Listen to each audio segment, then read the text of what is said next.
भाद्रपद की शुक्ल पक्ष की चतुर्दशी को अनंत चतुर्दशी का व्रत किया जाता है। इस दिन भगवान विष्णु की पूजा अर्चना के बाद अनंत सूत्र बांधा जाता है। इस व्रत से जुड़ी एक लोक कथा है।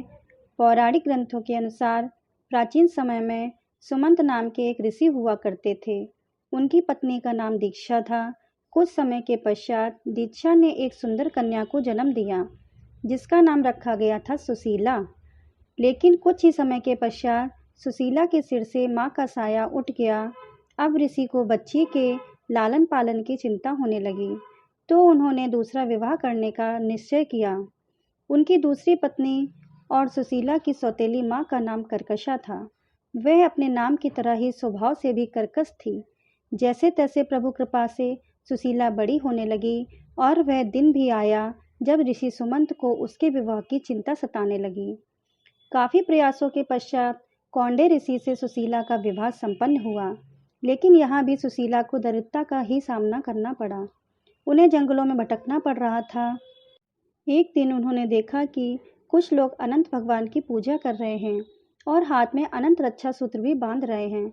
सुशीला ने उनसे अनंत भगवान के व्रत के महत्व को जानकर पूजा का विधि विधान पूछा और उसका पालन करते हुए अनंत रक्षा सूत्र अपनी कलाई पर भी बांध लिया। देखते ही देखते उनके दिन फिरने लगे। कौंडे ऋषि में अहंकार आ गया था कि यह सब उन्होंने अपनी मेहनत से निर्मित किया है। काफ़ी हद तक सही भी था, प्रयास तो बहुत किया था। अगले ही वर्ष ठीक अनंत चतुर्दशी की बात है। सुशीला अनंत भगवान का शुक्रिया कर उनकी पूजा आराधना कर अनंत रक्षा सूत्र को बांध कर घर लौटी तो कौंडेंद्र को उसके हाथ में बंधा हुआ अनंत धागा दिखाई दिया और उसके बारे में पूछा। सुशीला ने खुशी खुशी बताया कि अनंत भगवान की आराधना कर ये रक्षा सूत्र बंधवाया है।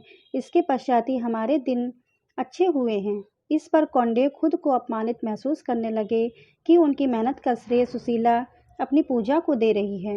उन्होंने उस धागे को तुड़वा दिया। इससे अनंत भगवान रुष्ट हो गए और देखते ही देखते कौंडे ऋषि परेशान रहने लगे। तब एक विद्वान ऋषि ने उन्हें उनके द्वारा किए हुए इस अपमान का एहसास करवाया और उनसे पश्चाताप करने को कहा। लगातार 14 वर्षों तक उन्होंने अनंत चतुर्दशी का उपवास रखा। उसके पश्चात भगवान श्री हरि प्रसन्न हुए और कौंडे व सुशीला फिर से सुखपूर्वक रहने लगे। बोलो अनंत भगवान की जय हो। अनंत चतुर्दशी के दिन गणेश जी का विसर्जन इसलिए किया जाता है क्योंकि इसके पीछे एक पौराणिक कथा है। कथा के अनुसार जिस दिन वेद व्यास जी ने महाभारत लिखने के लिए गणेश जी को महाभारत की कथा सुनानी शुरू की थी, उस दिन भाद्र शुक्ल चतुर्दशी थी।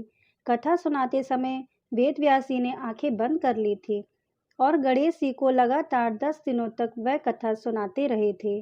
गणेश जी का काम कथा लिखने का था। वह लगातार 10 दिनों तक कथा को लिखते रहे। 10वें दिन जब वेद व्यास जी ने आंखें खोली तो उन्होंने देखा कि एक जगह बैठकर लगातार लिखते लिखते गणेश जी के शरीर का तापमान काफ़ी ज़्यादा बढ़ गया था। ऐसे में वेद व्यास जी ने गणेश जी को ठंडक प्रदान करने के लिए ठंडे जल में डुबकी लगाई। डुबकी लगाने के लिए वह उन्हें अलकनंदा और सरस्वती नदी के संगम पर ले गए। जिस दिन उन्होंने गणेश जी को डुबकी लगवाई उस दिन अनंत चतुर्दशी का दिन था। यही वजह है कि अनंत चतुर्दशी के दिन गणेश चतुर्थी का अंत होता है और इस दिन गणेश जी का विसर्जन किया जाता है। बोलो गणपति भगवान की जय हो।